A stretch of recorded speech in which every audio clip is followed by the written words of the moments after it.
This video is about 6 gay men who defined what homosexuality is, because surely, if you want to know about homosexuality, it is gay people who are the experts in their own condition. It was a gay man who invented the word homosexual back in the 1860s, campaigning for law reform. And many gay people, writers and campaigners, have been doing fantastic work since then. And that's what I'll be talking about. It's a widespread belief that the word homosexual was invented by doctors in the late 19th century, who described homosexuality as a pathology, a psychic abnormality, but that story is simply wrong. Hi, my name is Simon Dawson, and welcome to my Switching View project. In these videos, I explore the history of homosexuality, and especially how sexuality overlaps with religion and spirituality. That's quite a contested field. So I plan to make a series of videos called Talking About Homosexuality to try and bring some clarity to the debate. I'll be asking questions like, what is homosexuality? How do you become homosexual? Is it healthy and natural, or a pathology, an illness? And how did it evolve or appear in human history? And all the answers I give will be coming from these 6 gay writers. There are 3 videos in the Talking About Homosexuality series. The first one's already online and on my switchingview.com website.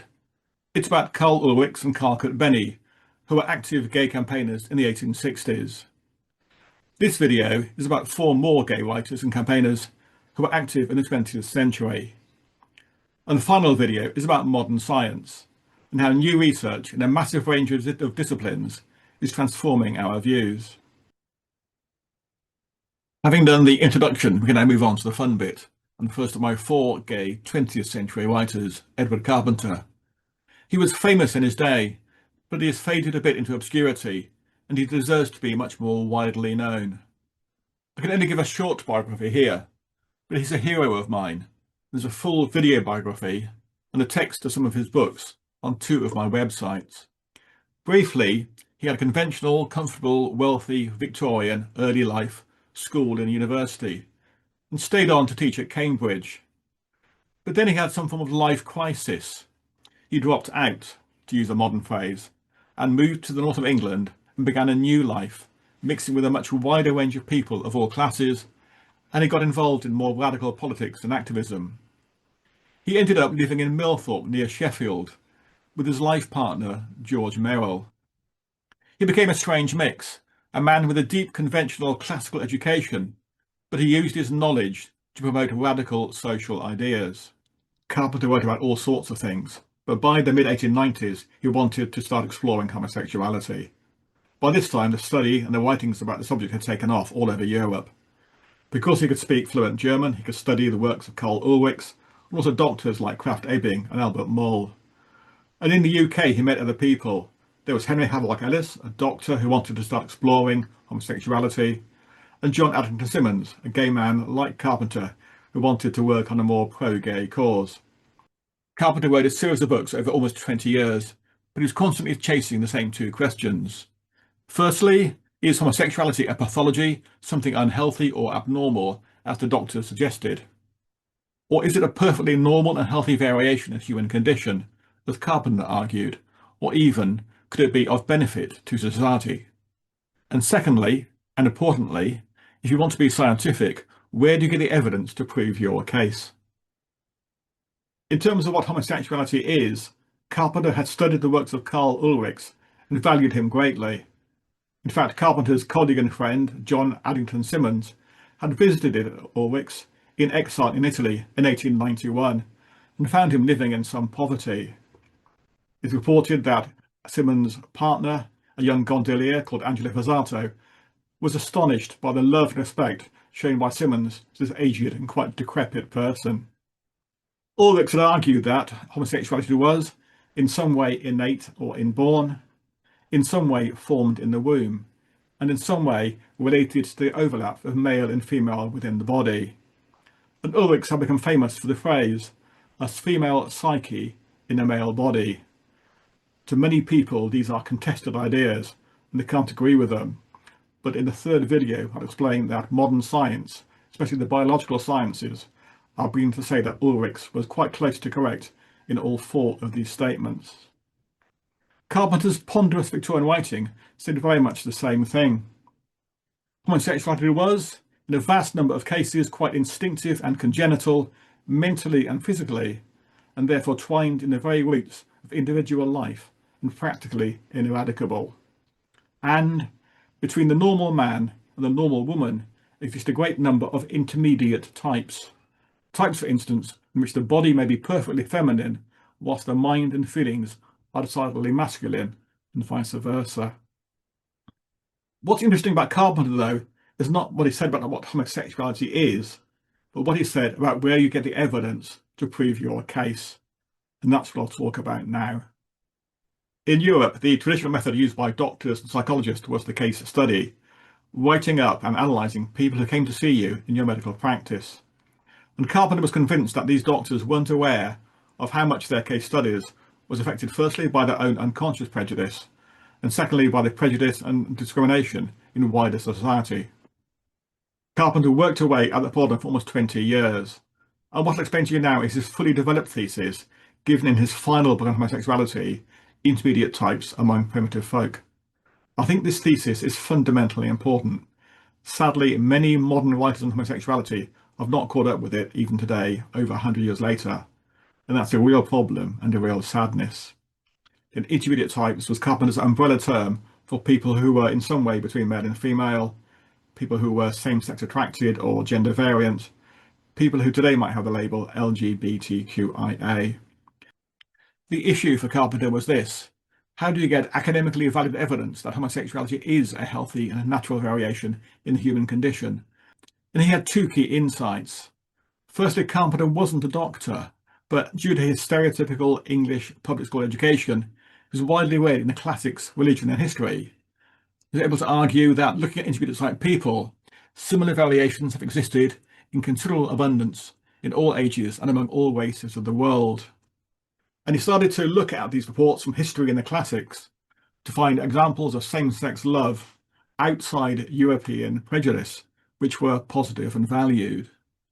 And secondly, Carpenter had been an Anglican priest before his change of life, deeply immersed in Christian teaching and practice.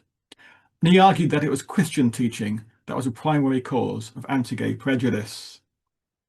In translating Carpenter's insights into a succinct three-part thesis, it can be summarised as this: it's important to study LGBTQ issues in the absence of anti-LGBTQ prejudice and persecution. Secondly, anti-LGBTQ prejudice and persecution exists within Christian-influenced cultures. It's therefore important to study LGBTQ issues outside cultures influenced by Christianity. It's an obvious statement if you think about it. It's a bit like studying animal behaviour. If you study animal behaviour in a zoo, constrained by captivity, then the behaviour will be distorted. You need to find a way of studying animals in their natural, unconstrained habitat. Similarly, if you study intermediate type people in Christian Europe, then the behaviour of the person might be constrained, and there could be unconscious assumptions by the analyst as well. The problem is, it's not easy to find parts of the world nowadays where you can study homosexual people free of this constraint. It's European colonialism which has forcibly spread Christian values right across the world. So what you have to do is make the academic effort to either firstly look across the world a few centuries ago, before Christianity and colonialism got there to impose its constraints, or secondly look back in history before Christianity became a major influence. And Carpenter found that if you do that, then time and time again you'll find reports of cultures where intermediate type people were actually accepted and allowed to live perfectly normal and open lives.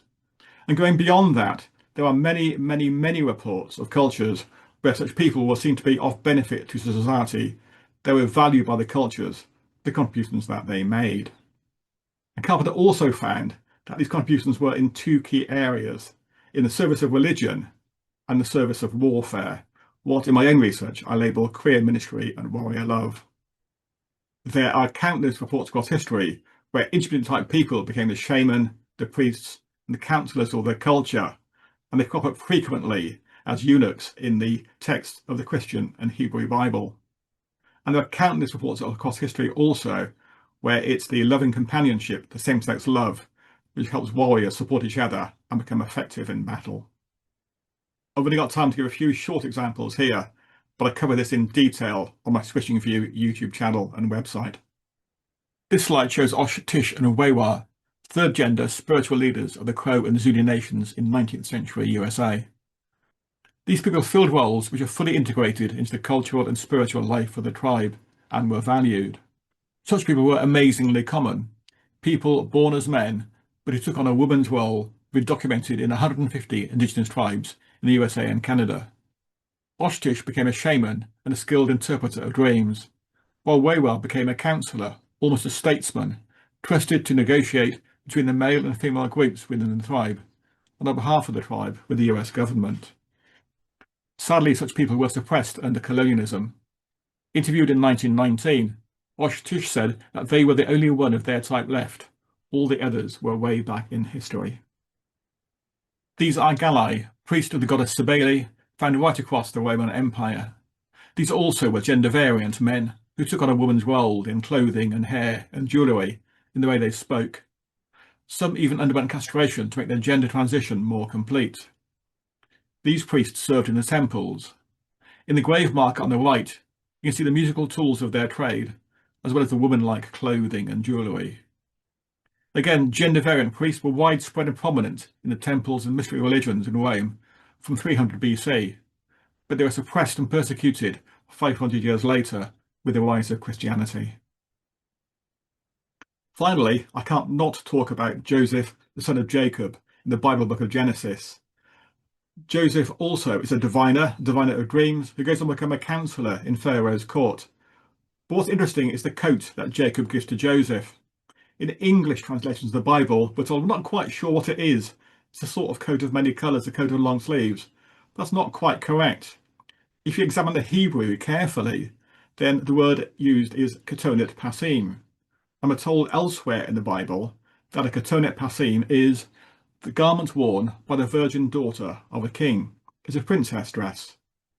And add to that the fact that when Joseph is taken as a slave to Egypt, he is picked out by the eunuch Potiphar because of his physical beauty.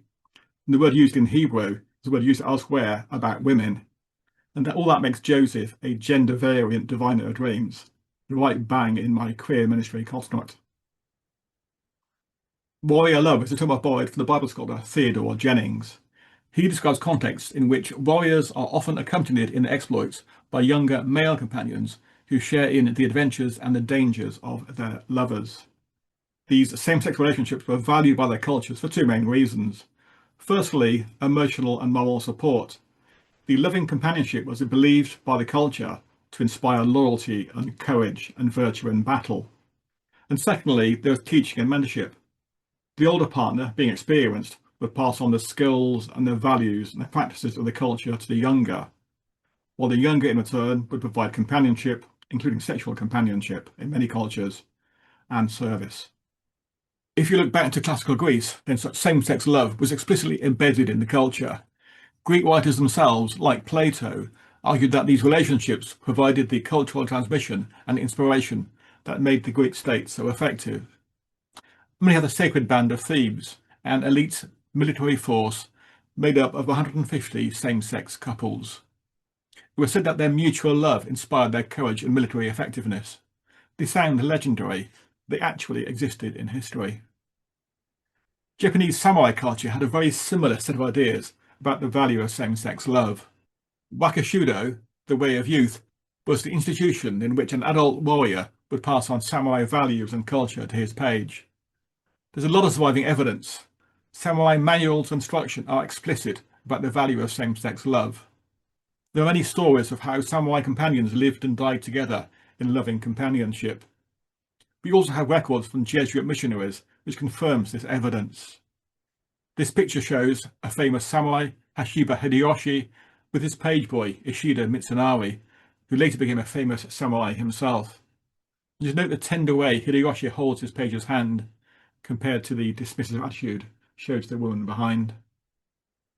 There was a boy-wives culture widespread across Central Africa, although the word boy is misleading. The wives were in their mid to late teens. A warrior would select a wife, pay a bride price to the young man's parents, and then go through a marriage ceremony. the same ceremony that he go through later on with his heterosexual wife.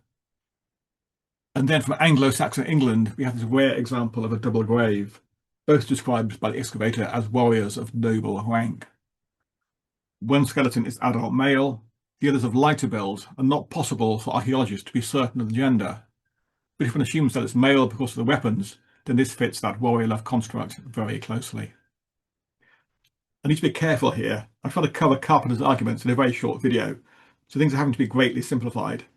It is true that Christianity wasn't the only source of anti-gay prejudice, but it is true that Christian values, anti-gay values, became embedded firstly into the Roman Empire, and then later into Europe, and were then later spread across the world through the colonial project in quite a brutal way.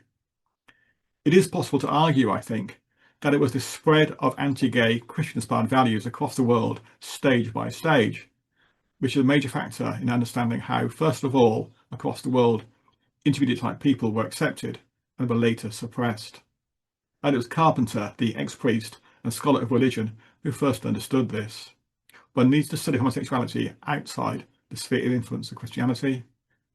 And if one does that, one can see that across most of human history, for most of the world, then same-sex attracted and gender-bent people were perfectly accepted by the cultures they lived within, and were often valued greatly for the benefits they brought to their cultures. And somehow, we need to absorb that knowledge into our study of homosexuality. My next gay writer is Magnus Hirschfeld. Hirschfeld is best known for his writings on transgender issues, but he did more than that. Hirschfeld was involved in setting up the world's first gay rights campaigning organisation, a group that in its time had major international reach, and he deserves credit for that. So I'll talk about his life first, briefly, and then go on to talk about what he said about gender identity. Hirschfeld was born in 1868 in Poland. He trained as a doctor and set up in general practice in Berlin. He decided to specialise in sexuality and sexual reform. It's said he was influenced by the suicide of a gay patient, but Hirschfeld was also gay himself, and that might have had an influence. But then in 1897, with others, he established the Scientific Humanitarian Committee. This has been described as the world's first gay rights organisation. Hirschfeld regarded himself as Karl Ulrich's successor. The committee was specifically founded on the date of Ulrich's birthday.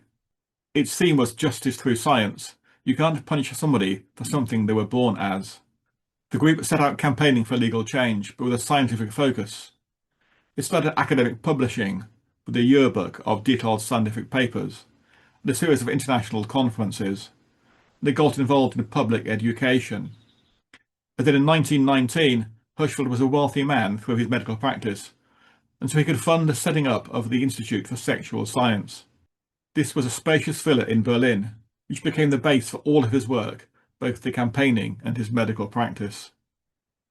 Hirschfeld was based at the Institute for many years, with many supportive medical and scientific colleagues, and many people coming to see him for counselling and advice.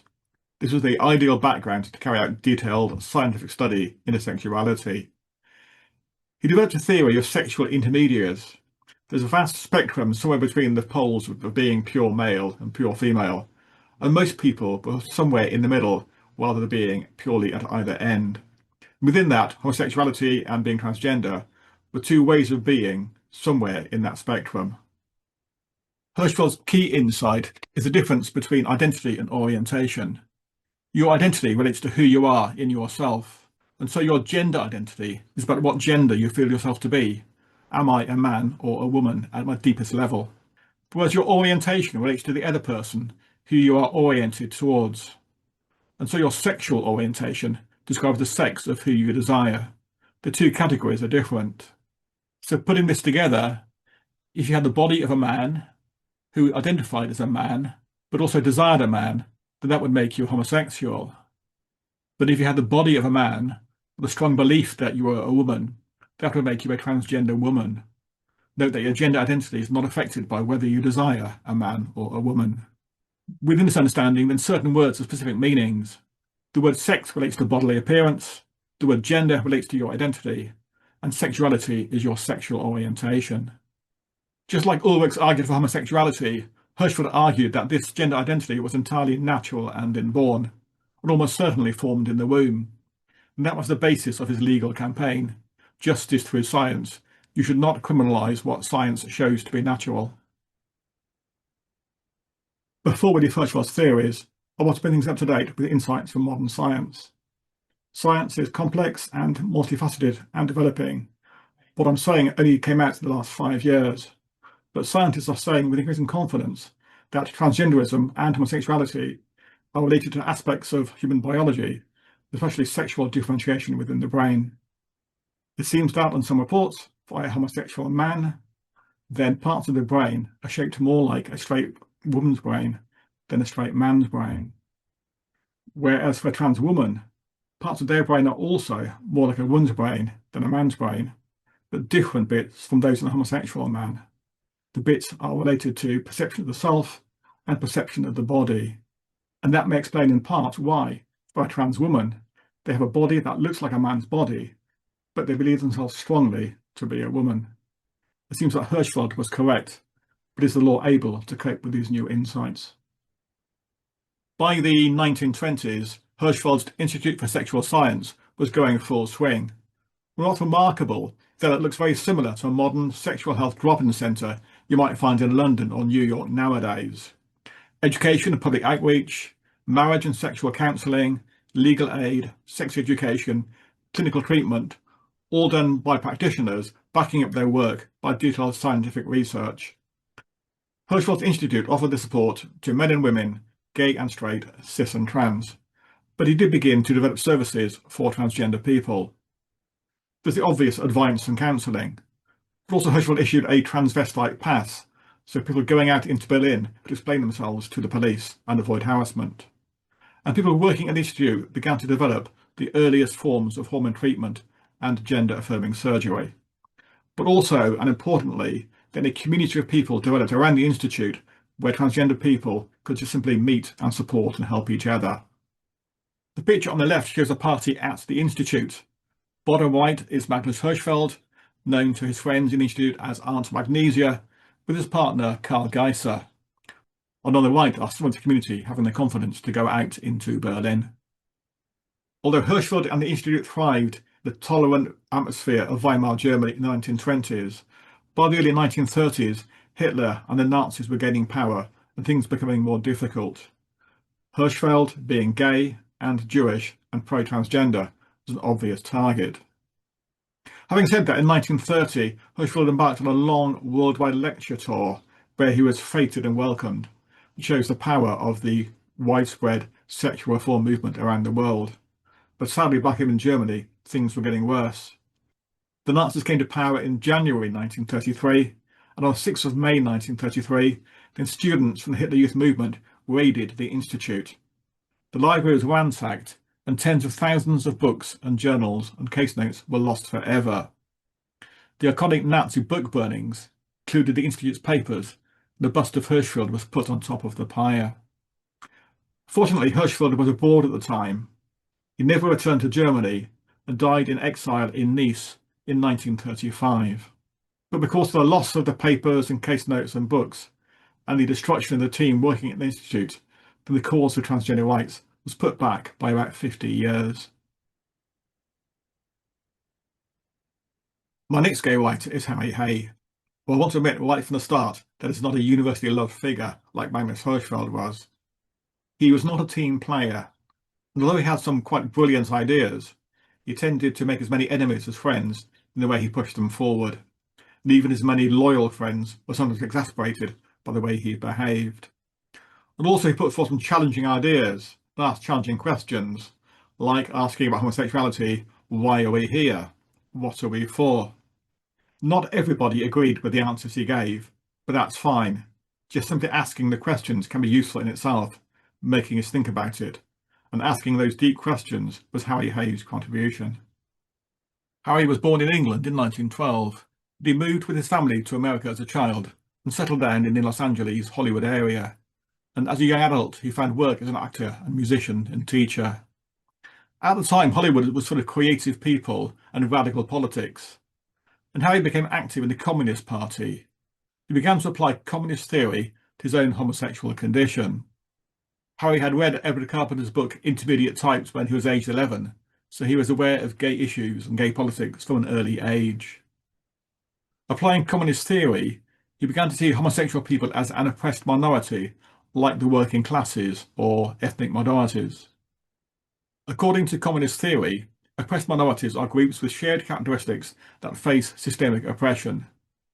They need to self-organise to resist that oppression, and self-education to develop that group consciousness is key. And in 1950, Harry with others set up the Mattachine Society based on these theories. Harry deserves great credit for being the inspiration behind the Mattachine Society. Initially, the group prospered. The groups met in secret, and many people found the consciousness raising.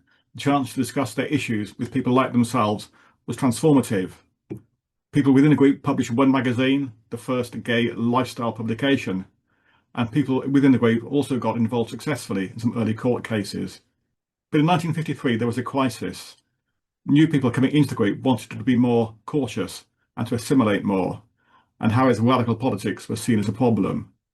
But also in the McCarthyite culture, in the communist links that Harry and others brought, was seen as a real problem. There's a power struggle, and Harry and the other early founders were kicked out. This was a traumatic time for Harry, but it triggered a long period of introspection and reflection and thought. The question for Harry, as for any gay rights campaign, is this: do we want to say to straight people, we are just like you, accept us and let us assimilate? Or do we say, no, we are different, accept us for our difference, and even value us for our difference? And that then raises a second question. If we are different, then in what way are we different? Harry had always been asking three questions. Who are gay people? Where have we been in history? And what might we be for? These are key questions, but they've always been pushed into the background by the insistent demands of the legal struggle. But having been kicked out of the Mattachine Society, Harry had the time and the energy to go on an academic journey to find out the answers. And I think even in the 21st century, these questions of Harry's are important questions we need to ask ourselves. Perhaps we think we know the answer, but we don't. In what way are gay people different from straight people? How do you define or describe it? From my own research, I think you can look at that question in three different domains. A lot of homosexual scholarship fits into what I call Domain 1 or Domain 2 issues. Either homosexual people have a sexual and erotic drive towards people of the same sex, or homosexual people have effective and loving relationships with people of the same sex. But Harry argued that that was a further difference between gay and straight people. It's also to do with how gay people relate to that person, and how they relate to the wider world. It's the quality of these relationships. Harry set off on a sort of vision quest to explore this, exploring many themes around religion and spirituality and psychology, and constantly returning to what I have called queer ministry, countless stories of same-sex active people in the world, valued for their spiritual and cultural gifts. You can lift the printed page and you can see the shadows behind, and it's the shadows behind where the stories are. And that's what I used to do. I would read the stuff over and over again until all of a sudden I would find a word that kept sticking in my mind. This is how I came across the word berdache. Berdache was something particular about the magical person. He lived together with other berdache. They seemed to be what we call sissy men. And I suddenly think, that's me, that's me, that's me. The berdache, or two-spirit people, were honored members of many North American tribes. Combining male and female traits, they performed sacred ceremonies and passed on arts traditions. Harry's discovery of the berdache radically confirmed his belief that gay people played a crucial role in the world. We are men not for killing and men not for war. We're not men for being husbandmen. So therefore we're thought of as a third gender. And as a third gender, we have, in a way, as we have with quite a number of tribes here in the North American continent, we are given the responsibility of keeping the men and the women in balance. And because if we keep the men and women in balance, if we do that well, we're honored and we're rewarded and we're loved. But we are a different people and a different way of relating. And we have been able to make wonderful contributions to many other people in the past. Harry developed a vision of homosexual people as a cultural minority with a distinct gift to offer humanity, and as bearers or witnesses to a different way of being in the world. And for Harry, it was important for gay people to embrace and witness to that difference. One way that Harry defined this different way of being in the world was in his subject-subject consciousness theory. Gay and straight people have a different consciousness, and you can see evidence of this in their personal relationships. In a straight relationship, the other person is different to you. And stereotypically, the male often becomes the active subject, with the female the passive object of desire and possession. These relationships can often be hierarchical and transactional, but in a gay relationship, the other person is like yourself, and therefore can keep his or her own subjectivity, what Harry called seeing the other whole. Rather than two different people having a relationship, this is a union or blending of likeness. This leads to a relationship of radical empathy. You negotiate, not dominate, with the aim of mutual benefit. It is possible to criticise this. These can be seen as stereotypes, but to be fair, this was written by Harry in the 1950s, before the days of feminism and the new man, when the difference between gay and straight relationships was much more stark than it is today. But it's not so much about the relationships, but it's more that these relationships can provide good quality empirical evidence of different types of consciousness between gay and straight people, and the value of the gay way of being. And at that level, then Harry's subject-subject ideas get a lot of support. People find it matches their experience. This is the singer Robbie Williams talking about his experience with the band Take That, and how gay clubs witnessed this different way of being. It was the best. I come from a working class city in the middle of nowhere, no one in England knows where it is, to be honest with you. And we do two things really well, kindness and violence, and you don't know which one you're going to get, and sometimes you get both. And you're surrounded by psychos, and when you go out, you're not safe. If you go clubbing, you're not safe. If you go to the pub, you're not safe.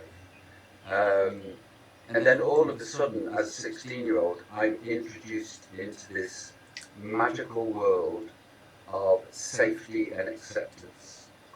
And I'm from a place, the 80s, and a northern industrial town where to be gay was levelled against people as a slight. So to actually leave school, join a band, go into the gay world, and go, these people are the best people, is something that has stayed with me all my life. Harry's other major contribution was to be involved in founding the radical fairy movement. By the mid-70s, Harry felt that post-Stonewall, mainstream gay culture was going in the wrong direction, towards assimilation, towards being respectable. Gay businesses, gay neighbourhoods, gay consumer culture. But Harry felt that this was a spiritual mistake, discarding the very thing that gave gay existence its meaning. And so, working with three others, he set up a spiritual conference to counter this. If gay people were different, this was a chance to discover and explore and celebrate that difference, calling on people to remove the ugly green frog skin of assimilation and discover who they truly were. The conference was to have an explicitly spiritual focus, based on community, not individualism. Gay distinctiveness was a gift, so this was a chance for people to discover and explore what made them different. Decisions were made by consensus, rejecting hierarchy and embodying Harry Hayes' subject-subject consciousness. Drag and gender play was encouraged, a safe space for people to explore the female within them. It drew on insights from shamanistic and two-spirit practice, as well as Jungian psychology.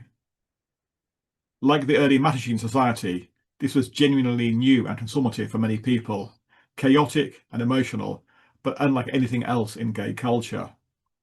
What started on one conference stays alive today, with radical fairy meetings and conferences on many continents, and some people living in permanent communities rather than weekend or week-long retreats. And many things that started off in the radical fairies have now moved and become more accepted in mainstream gay culture. My next and final gay writer is Michel Foucault. I'm a bit ambivalent about including him. Foucault, like all the other writers of the series, came up with a lot of different ideas. It's had a huge effect on homosexual scholarship. Some of his ideas I think were really useful, but others, I would argue, have had a damaging effect on the homosexual cause. So I've included Foucault because we need to know about his ideas, but not necessarily agree with all of them. Again, I'll give you a brief life history and then go on to discuss his theories. Foucault was born in 1926 in France to a prosperous conservative family.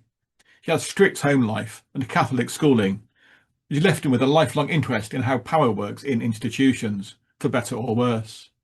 He was academically brilliant, went to elite universities, and moved into an academic career, teaching and writing in France and abroad. In France at the time, from the 60s to the 80s, this was a time of massive political turmoil. Foucault was basically a philosopher who explored the use of language, and how language has power and controls how we think and speak and act. Because Foucault was gay himself, he applied his theories to gay scholarship. And in this video, I'll be exploring two of his ideas, his theories of power and knowledge, and his theory of social constructs. Foucault's first theory, which I support fully, is about how people with power don't just control knowledge, they can even create knowledge, for better or worse. Institutions with power don't just describe the truth, they can create the truth through their classifications, their case studies, their diagnoses. There's two important things to note. Firstly, if you have enough power, you can create the truth, even if it's not true. Just look at President Trump in the United States for evidence of that. And secondly, once something is named and classified, it becomes real in its social effects. Institutions don't just criticise homosexuality, they can generate entire systems of knowledge about it, which then defines what can be said or thought. And in his writings, Foucault describes how this happened in the late 19th century with homosexuality. Foucault said that it was medical writers like Krafft-Ebing and Merle and Havelock Ellis who came up with the idea of the homosexual as a type of person with an innate disposition. Before that, homosexuality was seen as a single act, sodomy, which was an act you did against God's law or against a criminal law, rather than an innate disposition. But it was these medical writers who then labelled homosexuality as a pathology and illness. And that gave these medical writers then power over homosexual people. It's not just that doctors were regarded as the experts in consulting rooms and hospitals, advising poor, benighted homosexual people how to lead their lives or how to be cured. They gained legal power too. Krafft-Ebing was a consultant in many court cases, and Professor Merle was appointed a police surgeon. And that gave doctors and the courts the legal power to impose treatment, to imprison in asylums, to enforce conversion therapy, for example, the emasculating hormones imposed on Alan Turing after his arrest for being gay. This was Foucault's first brilliant insight. It's not enough to have the right answers, you need to have the power. The early gay writers I described in this video, Ulrichs and Kurt-Benny and Carpenter, did have a lot of right answers about homosexuality, but they were arrested or exiled, their writings were seized or destroyed, or they were ridiculed in the press by doctors and lawyers. But it was the medical men who took over these gay writers' ideas, but labelled homosexuality as a pathology, that had the power and the prestige, and they were the ones who were believed and imposed their views. This is one reason I think why even today these early gay writers are not well known, which I think is a great pity. I think they had a lot of good things to say, and that's why I'm making these videos. I'm a bit more ambivalent about Foucault's second theory, his social construct theory. But first I need to explain to you what a social construct is. So let me tell you a story about Harry Hay. You already know about Harry as an adult, but this story is about how Harry, aged 11, top left in the photo, learned he was a homosexual. At the age of 11, he was living in a suburb of Los Angeles, not quite sure what he was, but certain he was a bit different and didn't quite know why. But in the local library, he saw a book called The Intermediate Sex and knew intuitively this was a book that he needed to read. In the book, he saw the word homosexual and he looked it up in the dictionary, but the word wasn't there. But he said he knew instinctively that this was him, and this is what he wrote. As soon as I saw it, I knew it was me. So I wasn't the only one of my kind in the whole world after all. We weren't necessarily weird or freaks or perverted. There were others. The book said so. Michelangelo, Shakespeare, Sappho, Whitman, and even named some who believed in comradeship, in being everything to each other. Maybe someday I could cross the sea and meet another one. Before he read Carpenter's book, Harry didn't know properly what he was or why. But he then read the book and he gained an identity. He was a homosexual. And he gained a social construct, a set of ideas about what he was. A social construct is a set of ideas or concepts created and maintained by society. The meanings determined by collective agreement and cultural context. Harry had gained a set of ideas about what he was, what a homosexual was, from reading Carpenter's book. There's two things to note about social constructs. Firstly, these constructs are not fixed. They vary from culture to culture and even within cultures. But also they're hugely powerful and can have a real effect on people's lives. Harry was lucky he came across Carpenter's book in a library, and that had a huge effect on his ongoing life, getting a positive view of what homosexuality was early on. Just think what might have happened had Harry gone into a church instead and had a fire and brimstone sermon about homosexual people being sinful and depraved.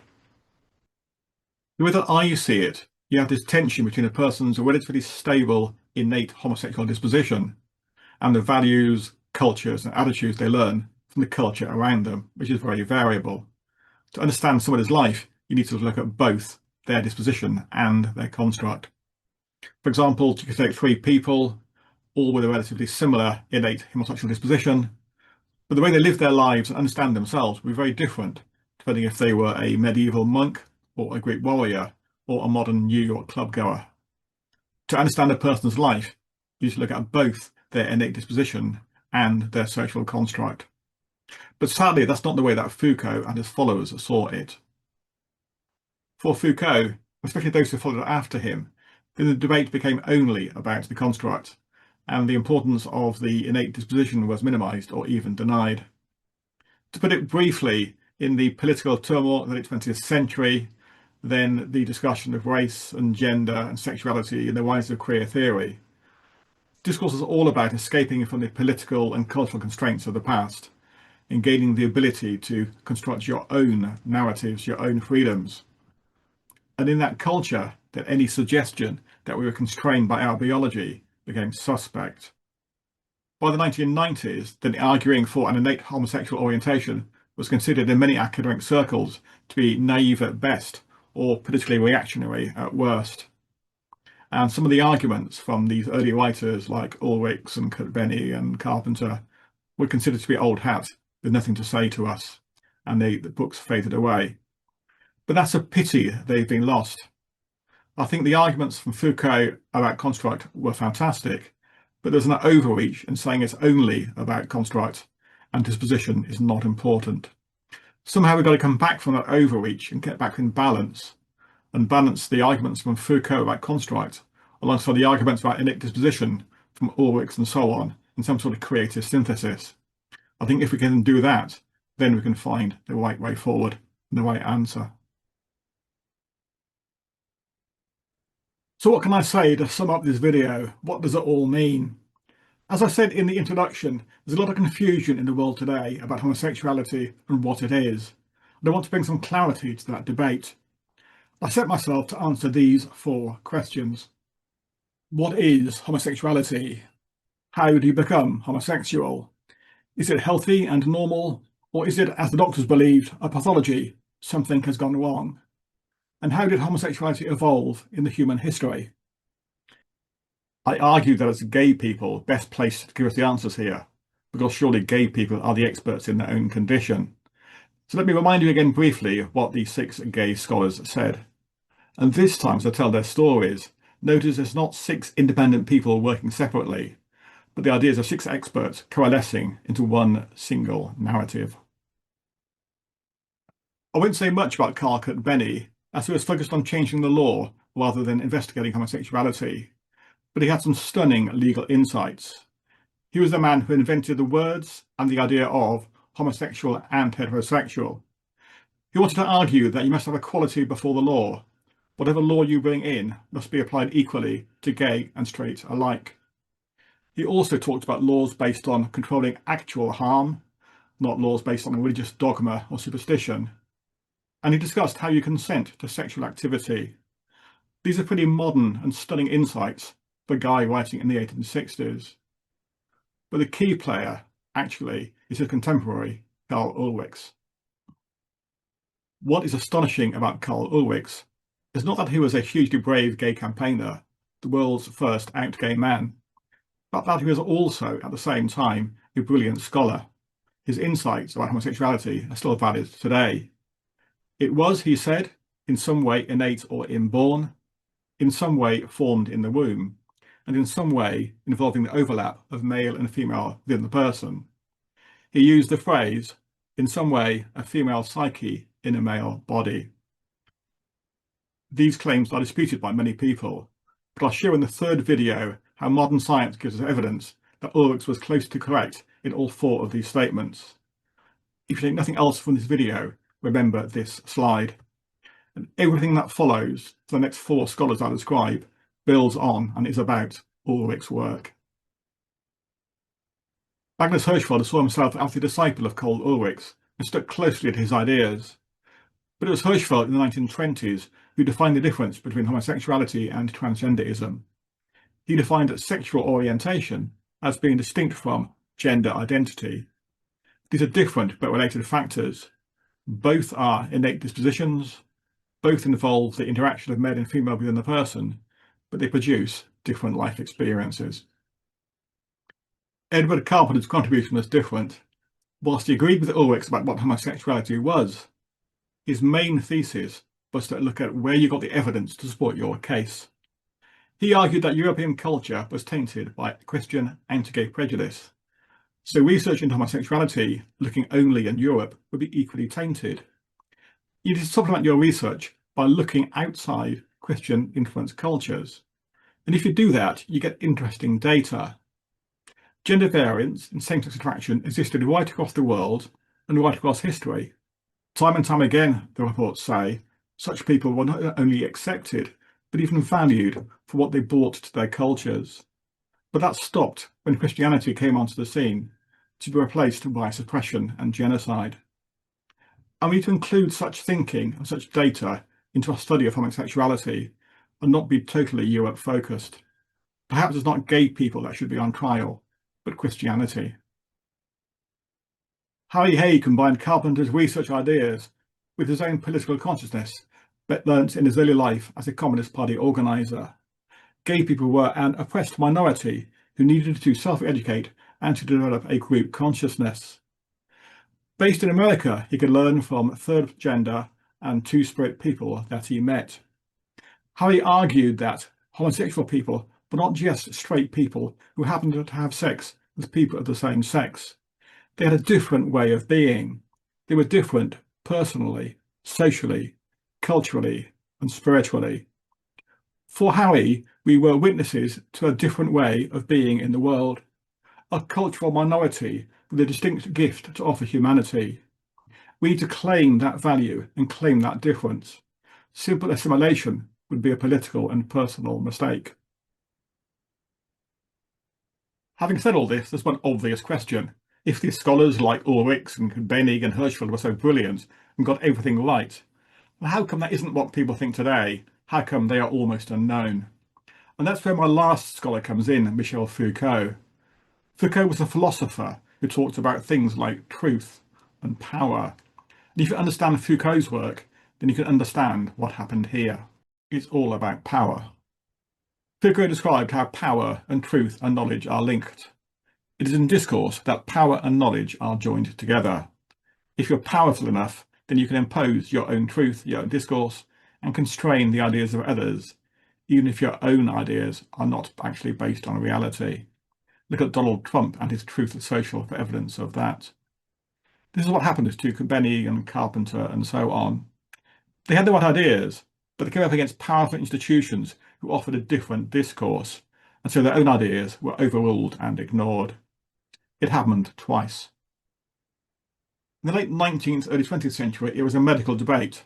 Was homosexuality something perfectly normal and healthy, as Ulrichs and Carpenter argued, or was it a pathology, as the doctors argued, a psychic abnormality, something had gone wrong? But it was the powerful medical establishment whose ideas prevailed. They had the power to impose their version of reality. Homosexuality became an illness, and doctors, those people most trusted to give expert advice. But it was a different debate in the late 20th century, a debate still going on today. Was homosexuality something you were born as, or was it a social construct, an identity, a self-understanding freely chosen or imposed on you by the surrounding culture? Were your arguments essentialist or anti-essentialist? Again, it was about power. Who has the power to control the discourse and to suppress the arguments of others?